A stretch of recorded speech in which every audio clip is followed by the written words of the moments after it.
आप क्या फोन लगाते हैं, क्या बात करके? एक मिनट। अरे हम अपना काम कर रहे हैं, आप अपना काम कीजिए भाई साहब। नहीं मान रहे? अरे आप कैसे मना करते हैं? मना करेंगे? क्यों नहीं करेंगे? क्यों मना करेंगे बताइए, कौन है आप? क्या दिक्कत है आपको वीडियो बनाने में? आपको वीडियो बनाने में क्या दिक्कत है? हम सांसद जी से बात करने आए ना।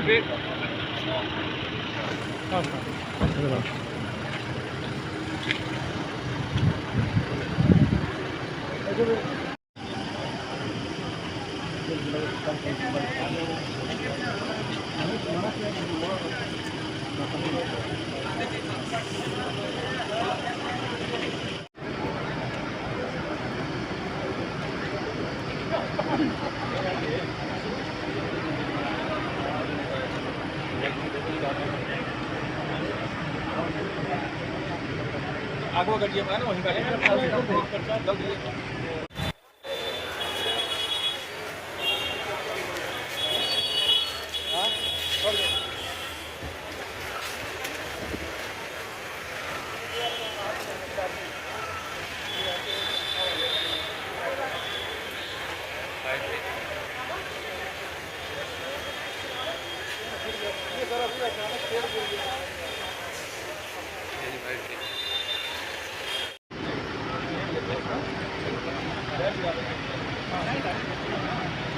आलोक भैया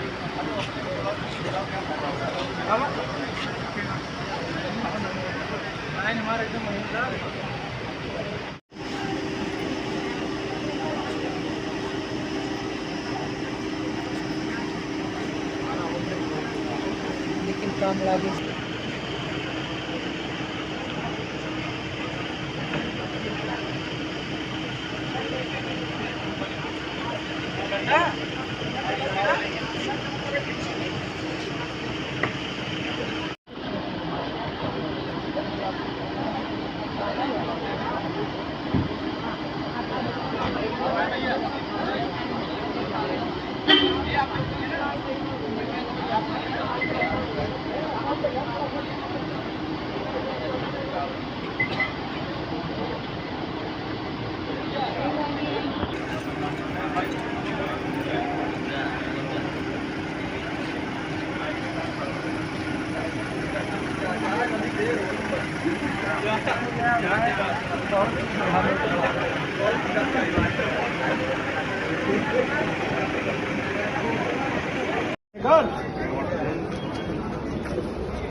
हम लोग यहाँ पे पब्लिक मतलब कोई भी सिस्टम कुछ भी सुविधा नहीं, 1.5 घंटे से इमरजेंसी घुस जा रहे हैं, 15 मिनट कोई स्टाफ काफी घुस जा रहे हैं, 2.5 घंटे से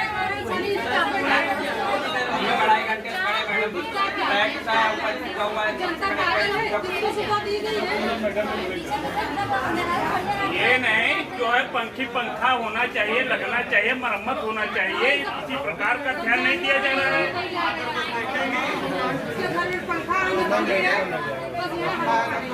2-2, 3-3 घंटे से लाइन लगाए हुए हैं, पता नहीं किस तरह से खींच रहे हैं।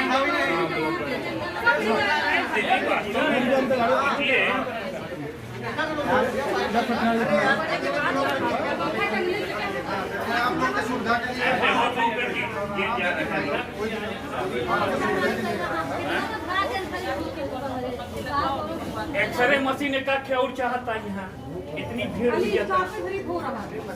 जनता 8 बजे से लगी, उसका हाथ चालू कहे नहीं पर मरम्मत चाहिए। ये अस्पताल के व्यवस्थापक बाबू की देखे चाहिए ना यार।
यहाँ पर दौरा किया, क्या है, क्या खामियां मिली? देखिए, मेडिकल कॉलेज में सबसे पहले मैंने देखा कि यहाँ चूँकि पार्किंग की व्यवस्थाएं उतनी बेहतर तरीके से नहीं है, जिसके कारण जो आने वाले मरीज़ हैं उनकी गाड़ियाँ अच्छे से पार्क नहीं हो पाती हैं और थोड़ी सी अव्यवस्था हो जाती है। तो संबंधित SIC को निर्देश दिए गए हैं कि पार्किंग की विस्तृत व्यवस्था जो है वो डेवलप कराएं और जो भी इनकी ड्रेनेज संबंधी प्रॉब्लम है उसको भी मानसून से पहले सही कराएं, सफाई कर्मियों की व्यवस्था को दुरुस्त कराएं और जो भी कमियां हैं वो धीरे धीरे विभिन्न चरणों में दुरुस्त कराई जा रही हैं। जनौषधि खुल गया है।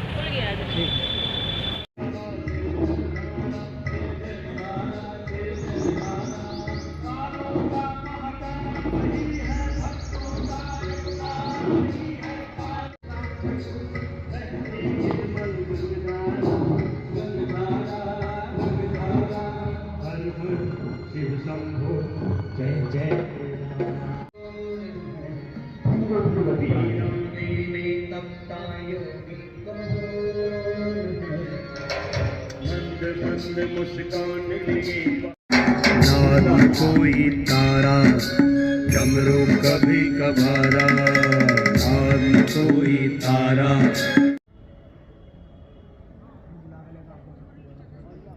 योग सप्ताह का आयोजन चल रहा है, तो आज संबल के शंकर कॉलेज में किस चीज़ का योग कराया गया, क्या बताया गया?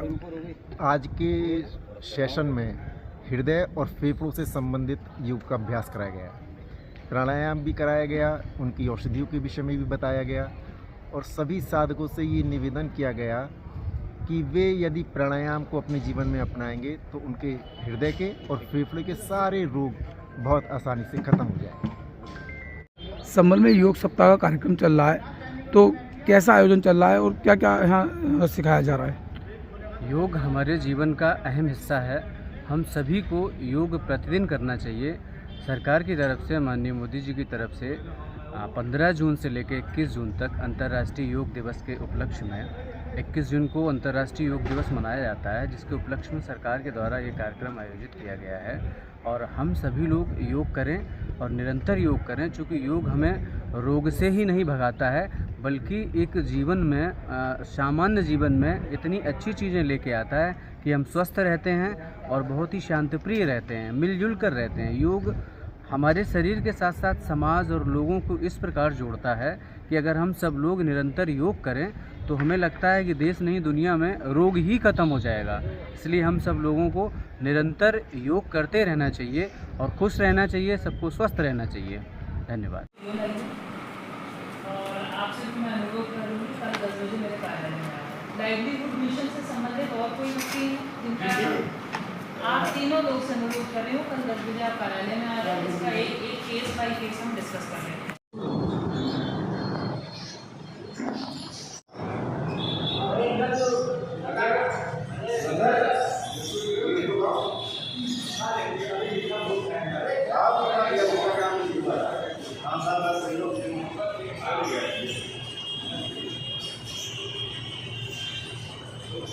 राहुल गांधी जिंदाबाद जिंदाबाद जिंदाबाद। राहुल गांधी जिंदाबाद। सोनिया गांधी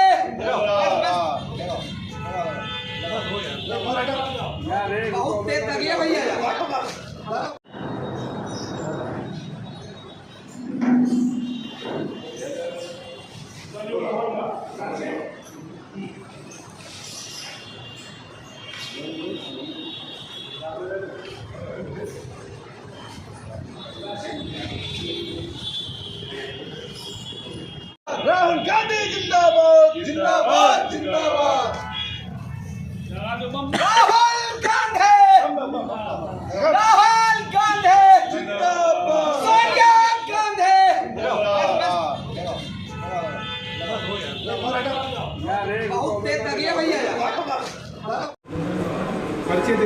मेरा नाम निर्मल शुक्ला है। निर्मल जी, आज राहुल गांधी ने कांग्रेस को रायबरेली की जो सीट है उसे अपनी सांसदी कंटिन्यू करने का फैसला किया और वायनाड से इस्तीफा दिया है। वायनाड से प्रियंका गांधी चुनाव लड़ेंगी, तो क्या लगता है कि ये फैसले की आप लोगों की उम्मीद थी पहले से? जैसा राहुल जी ने कहा था कि मैं जल्दी आऊँगा, फिर राहुल जी ने कहा था कि मैं यहाँ उसी तरह विकास करूँगा, मतलब अमेठी में वैसे ही विकास करूँगा जैसे मैं रायबरेली में करूँगा। इन सब बातों से लगता था कि राहुल जी ये सीट नहीं छोड़ेंगे और निश्चित रूप से उनका एक ऐतिहासिक फैसला है। और आपको पता है कि रायबरेली से जो सांसद होता है, जैसे सोनिया जी 2004 में जब यहाँ सांसद, पहले इंदिरा जी यहाँ से सांसद बनी तो देश की प्रधानमंत्री बनी। जब 2004 में आपको याद हो, जब सोनिया जी, आदरणीय सोनिया जी यहाँ से सांसद चुनी थी तो उनके सामने विकल्प मौजूद था देश का प्रधानमंत्री बनने के लिए। वो अलग बात है कि उन्होंने उस पद को ठुकरा दिया। जब राहुल जी बने तो वही परिस्थितियाँ जो 2004 की थी, शाइनिंग इंडिया के टाइम पे जैसे वो लोग बताते थे, वैसी ही परिस्थितियाँ हैं। तो निश्चित जान लीजिए आज नहीं तो कल देश के प्रधानमंत्री बनेंगे। और जो आदरणीय प्रियंका जी को वायनाड से लड़ाने का निर्णय लिया गया है, एक बहुत ही ऐतिहासिक निर्णय है। उन्होंने खुद कहा कि रायबरेली और अमेठी और रायबरेली वायनाड और रायबरेली हमारा है। दो सांसद दोनों जगह हैं और प्रियंका जी वहाँ से लड़ रही हैं, वायनाड से लड़के जीत के आएंगी। अभी तक केवल राहुल जी की आवाज़ संसद के अंदर गूंजती थी। जब गूंजती थी तो क्या स्थिति होती थी सरकार की? जब 2 आवाज़ गूंजेगी संसद के अंदर तो आप अंदाज़ा लगा सकते हैं कि क्या स्थिति होगी सरकार की। वीके शुक्ला, मैं रायबरेली का पूर्व जिला अध्यक्ष हूँ कांग्रेस कमेटी का। आज राहुल गांधी ने रायबरेली से सांसदी कंटिन्यू करने का फैसला किया, प्रियंका गांधी वायनाड से चुनाव। जी। तो क्या इस फैसले की उम्मीद थी आप लोगों की या ये फैसला जैसे हम लोगों ने टीवी पे देखा, रायबरेली का आम जन बहुत ही खुश हुआ है। कांग्रेस के लोग तो खुश ही हैं, लेकिन रायबरेली का आम जन, मजदूर, व्यापारी, किसान सभी खुश हैं कि फिर से सोनिया गांधी जी के पास जो अभी तक हमारी सांसद थी, फिर से उस परिवार से हम सब लोग जुड़े रहेंगे और राहुल गांधी जी रायबरेली से प्रतिनिधित्व करेंगे। तो लोगों ने आज इंदिरा गांधी और फिरोज गांधी और सोनिया गांधी जी का समय याद किया है और बहुत ही खुश हैं। हम उनको बधाई देते हैं, शुभकामनाएँ देते हैं कि रायबरेली का प्रतिनिधित्व करते हुए देश के प्रधानमंत्री बने। वहीं आदरणीय प्रियंका गांधी जी की राजनीतिक शुरुआत वायनाड से होने जा रही है। इसके लिए हम सब रायबरेली के लोग उन्हें बधाई देते हैं और ऐसा विश्वास व्यक्त करते हैं कि जैसे आदरणीय प्रियंका गांधी जी पहले रायबरेली से जुड़ी रही हैं, सांसद वायनाड से बनने के बाद भी उसी तरह जुड़ी रहेंगी, रायबरेली से अपना रिश्ता बनाए रखेंगी। संजीव शुक्ला, महासचिव शहर कांग्रेस कमेटी रायबरेली। संजीव जी, आज राहुल गांधी ने तय किया है कि वो रायबरेली से सांसद रहेंगे, कंटिन्यू करेंगे और वायनाड से इस्तीफा देंगे और पार्टी ने जो है प्रियंका गांधी को वायनाड से लड़ाने का फैसला किया। तो कैसा आप लोग फील कर रहे हो? क्या आपको इस फैसले की उम्मीद थी कांग्रेस पार्टी या राहुल गांधी से? उम्मीद हम लोगों को बहुत थी, क्योंकि जब आदरणीय सोनिया गांधी जी ने मंच से कहा था कि मैं आपको अपना बेटा सौंप के जा रहे हैं, तो वही दिन निश्चित हो गया था कि राहुल गांधी जी हम लोगों के साथ रहेंगे और वायनाड को छोड़ेंगे। देखिए, जहाँ तक प्रियंका जी को लड़ाने का निर्णय हुआ, ये बहुत ही, इससे इतना हम लोग खुश हैं, इतना खुश हैं कि जिसकी सीमा नहीं है, कि वो संसद में प्रतिनिधित्व करने जा रहे हैं कांग्रेस पार्टी का और राहुल जी रायबरेली से प्रतिनिधित्व कर रहे हैं। इसकी बहुत खुशी है। हम लोगों ने ढोल नगाड़े पटाखे दगा करके अभी जश्न मनाया है, लगातार जश्न हम लोग मना रहे हैं। और चूँकि गांधी परिवार का रिश्ता रायबरेली से लगभग 100 सालों से ज़्यादा का है, तो उस रिश्ते को कायम करने के लिए राहुल जी ने रायबरेली को चुना है। आदरणीय सोनिया जी ने रायबरेली को चुना था, आदरणीय इंदिरा जी ने रायबरेली को चुना था, फिरोज जी ने चुना था। तो जो पीढ़ियों का रिश्ता है, वो रिश्ता ये बता रहा है कि जड़ें कितनी गहरी हैं, रायबरेली को कितना प्रेम करता है गांधी परिवार, राहुल गांधी कितना प्रेम करते हैं, ये सिद्ध किया है आज के इस निर्णय ने।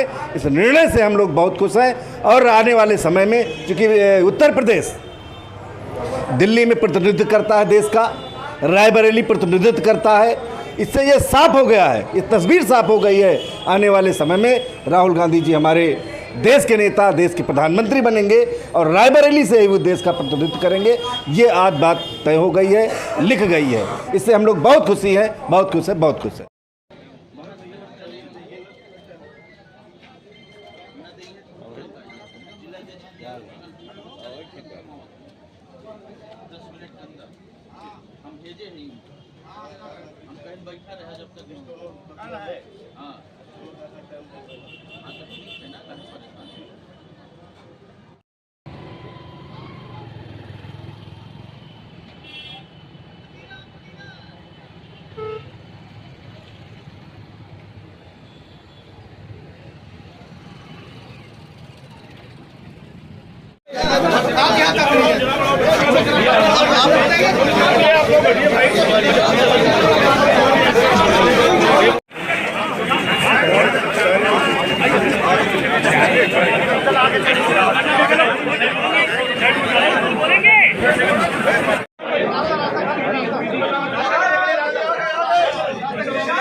कोई भी निवेदन अभी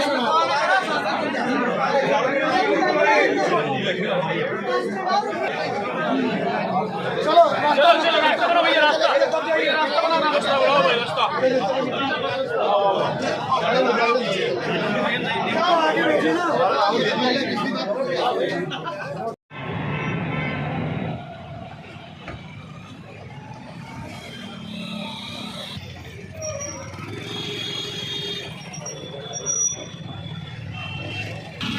क्या होगा गाड़ी की जगह भाग लिए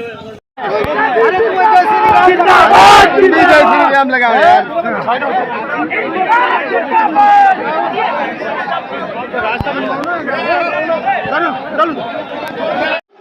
हाँ, क्या मामला था बताएं। Rahul Gandhi MP MLA court number 15 में माननीय राहुल गांधी की आज सुनवाई होनी थी, लेकिन न्यायालय चूंकि अवकाश पर है इसलिए 26 जून की कार्यवाही सुनवाई के लिए निश्चित की गई है और न्यायालय अवकाश पर भी है। राहुल गांधी की हाजिरी माफ़ी की दरखास्त दी गई है, आज वो आ नहीं पाए हैं, तो जो कुछ भी कार्यवाही होगी वो 26 जून को होगी। ना ठिकान में क्या मामला है पूरा बताएं।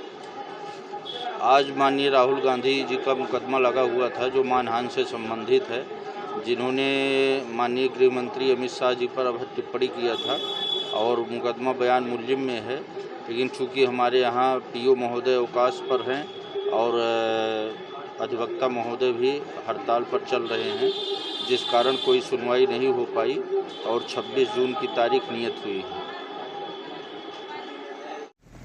तो है नहीं, आप तो बाद में आए थे, आपसे पहले भी तो आए थे, उनको भी मैंने बताया कि कब तक पूरा हो जाएगा। सर कहाँ चीज़ कहाँ है ये सब सामान आया टेंट वाला सामान। अगर इंसान कोई रहता है पेड़ वगैरह इसको हटवा दो।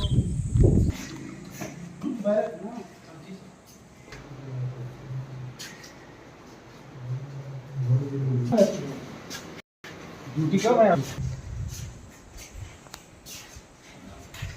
यहाँ का ये हो गया है।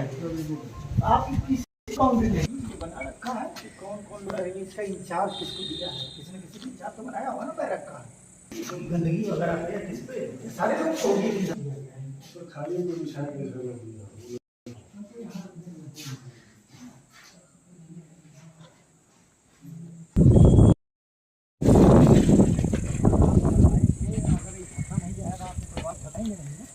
कोई मतलब नहीं, देखो क्या करना है।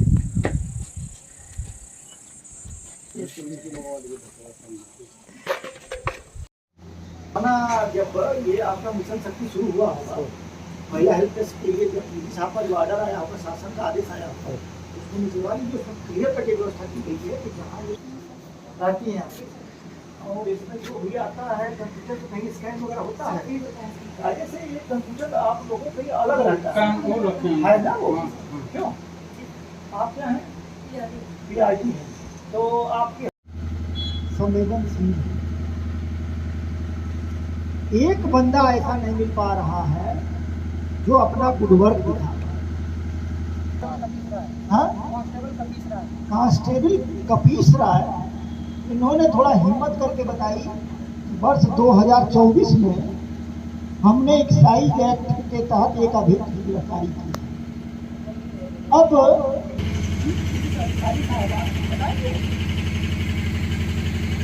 कोई आपका उत्तरदायित्व हो रहा है पहले तो एक बात करूँगा, यही क्या है हर महीने को कईयों बार बता देगा। तो ये जो लापरवाही कतई चलेगी, आप ऐसा नोट के भी ज्ञान आपके पास है, इसको लेकर के मैं आपसे कब बात करूँ? आप ही लोग डिसाइड करते हैं कि ज़्यादा बेहतर रहेगा, कब बात करूँगा? और वहाँ पता नहीं कौन छोड़ रहा है, कर्मचारी छोड़ रहा है, कोई जानवर आगे छोड़ रहा है। ये गणेश कुमार अंग्रेजी वाले कमीशन किसके आदेश से? जी भाई साहब, क्या नाम है आपका? जी सनय पांडे। क्या दायित्व है आपका? किस? जी भाई साहब, बजरंग दल जिला गौरक्षा प्रमुख। यहाँ क्या मैटर हुआ है इस समय? भाई साहब, ये आज के दिन ऑटो में संदिग्ध गौ मांस लेके जा रहे थे जी। तो हमारे गांव के पास ही तिराहे पे जी कि हमको ऐसा लगा कि इसमें कुछ संदिग्ध चीज़ जा रहा है जी। तो कुछ रक्त की बूंदें गिरती हुई जा रही थी जी जी। तो हमको और डाउट हुआ, मैं गाड़ी बाइक से पीछा करके इनको रुकवाया। जी अच्छा, ये आपको देखे तो आपने रुकवाया, ये भागने लगे? ये भागने लगे। अच्छा, गाड़ी लेके भाग रहे थे? बहुत तेज़ी से भाग रहे थे जी। तो हम गांव के दूसरे रास्ते से जाके इनको आगे मिले, गाड़ी रुकवाए, ओवरटेक करके आपने रोका? जी। फिर उसके बाद इनको वापस लेके आए, क्या है इसमें जी। तो उसमें देखा कि मांस हैं जी। तो मैंने पूछा तो वो सारी चीज़ें उन्होंने बताया कि हाँ यहाँ से लेके यहाँ मैं जा रहा था। कहाँ से लेके कहाँ जा रहे थे? मीर से लेके करही जा रहे थे। ठीक है। जबकि सीओ साहब ने उस रास्ते को संदिग्ध में रखा था कि इस रास्ते मांस नहीं जाएंगे। पिछली घटना, पिछले साल की घटना यही थी कि 10-12 कुंटल मांस जी पकड़ा गया था जी, थाने पे आया था और यहाँ की पुलिस प्रशासन ने कोई कार्रवाई नहीं किया। अभी तक जांच रिपोर्ट भी नहीं मिली है। जो कितना दिन हो गया भाई साहब? जी 1 साल हो गया, सैंपलिंग हुआ था और उसका अभी तक कोई जांच रिपोर्ट नहीं आई है। 1 साल से अभी तक कोई जांच रिपोर्ट नहीं आई? जी। ये आपने मांस जब पकड़ा तो उन्होंने क्या बताया कि किस चीज़ का है, क्या है? वहाँ सीबीओ साहब ने कहा ये जांच का विषय है, लैब में जाएगा जी। वो लैब में सील करवाए, यहाँ से भिजवाए। तो आप पकड़ने के बाद प्रशासन को सूचना आपने दिया? जी, आज भी सूचना दिया। प्रशासन ने आया, प्रशासन यहाँ लेके आई है सबको चौकी पे, हनुमानगंज पुलिस चौकी पे। जी। अब आप लोग प्रशासन से क्या चाहते हैं? हम चाहते हैं कड़ी से कड़ी कार्रवाई इस पे हो। संदिग्ध जगह पे मांस लेके जाना, जब एसपी माननीय योगी आदित्यनाथ जी का आदेश था कि संदिग्ध जगह पर कहीं ऐसा घटना ना होगा, संदिग्ध कोई चीज़ नहीं होगी इस बकरा ईद में, एसपी साहब ने आदेश किया था जी। तो ऐसी घटना कैसे घटी? ये घटना निंदनीय है। आपका क्या नाम है? मेरा अशोक कुमार यादव नाम है जी। अभी बजरंग दल में है? बजरंग दल न्याय पंचायत संयोजक जी। मैं जो है बस्ती में वर्ग हम लोग का चल रहा है जी। भाई साहब फ़ोन किए, वहाँ से हम भागते हुए वहाँ से आए जी। हाँ जी भाई साहब। हेलो, क्या नाम है आपका? सोनू चौहान, शाह गौरक्षा प्रमुख जी। हमारे जिला गौरक्षा प्रमुख ने हम लोगों को सूचना दिया, इसी वजह से हम लोग तत्काल वहाँ पे पहुँचे। जी भाई साहब, आप प्रशासन की कार्रवाई से? अभी तक तो कोई कार्रवाई, अभी तो कार्रवाई शुरू हुई है, अब क्या कार्रवाई होती है इसको देखते हैं। नहीं, पिछली कार्रवाई जब पिछली कार्रवाई तो शून्य थी, कोई अभी तक जो है जान लीजिए कि हमको उस हिसाब से प्रशासन एसओ दिनेश चंद थे। उस समय प्रशासन में एसएचओ कौन थे यहाँ? दिनेश चंद जी थे जी। तो आपने बाद में उनसे पूछा? कई बार बात की है भाई साहब, क्या कहते रहे वो? कहे भाई साहब अभी रिपोर्ट नहीं आएगा तो तो एक रिपोर्ट का मानक होगा, आपने पूछा नहीं उनसे कि कितने दिन में? कितनी बार पूछा है तो किसी ना किसी बहाने टाल देते हैं। जी जी भाई साहब, क्या नाम आपका? राजमणि पांडे, शाह गौरक्षा प्रमुख, सल्टो मामला। आप इस मैटर में आपको क्या जानकारी है? हम लोग का वर्क चल रहा है, वहाँ पर फ़ोन गया, जैसे भाई साहब ने बताया, हम लोग वहाँ से आए। आने के बाद यहाँ पर देखा कि 4-6 लोग बैठे थे गाड़ी में, संदिग्ध माल मांस लेकर। तो उसके बाद वहाँ प्रशासन को फिर फ़ोन गया, प्रशासन हम लोगों को उठाई वहाँ से, फिर लेकर हम लोग थाने में आए। जी भाई साहब धन्यवाद भाई साहब। सर, एक मामला आया है चित्रा चौराहे के पास का, जहां पर एक युवक को कार ने कुचल दिया है, कुछ दूर घसीटते हुए भी ले गया, क्या है? दिनांक 16/6/2024 को समय करीब 4 बजे शाम को चित्रा चौराहे पे एक एक्सीडेंट की घटना हुई थी, जिसमें जो घायल था उसको एडमिट करा दिया गया था। आज उसकी मृत्यु हो गई है। पंचायतनामा पोस्टमार्टम की कार्रवाई कराते हुए अग्रिम वैधानिक कार्रवाई की जा रही है। कहाँ से आए? रामबागी। क्या हो गया है? भाई मेरे भाई खेत में थे तो लोग लग गए। तो कैसे सूचना मिली तुम्हें? लोग बागों ने बताया तो जब गए हम देखो। अस्पताल लेके गए थे? वहाँ अस्पताल का दौरा? सही बताओ। ले कहाँ से आए? बागी से। क्या हो गया? भाई की तबीयत खराब हो गई। कैसे? हम तो घर में थे नहीं सर, ही काम करने गए थे।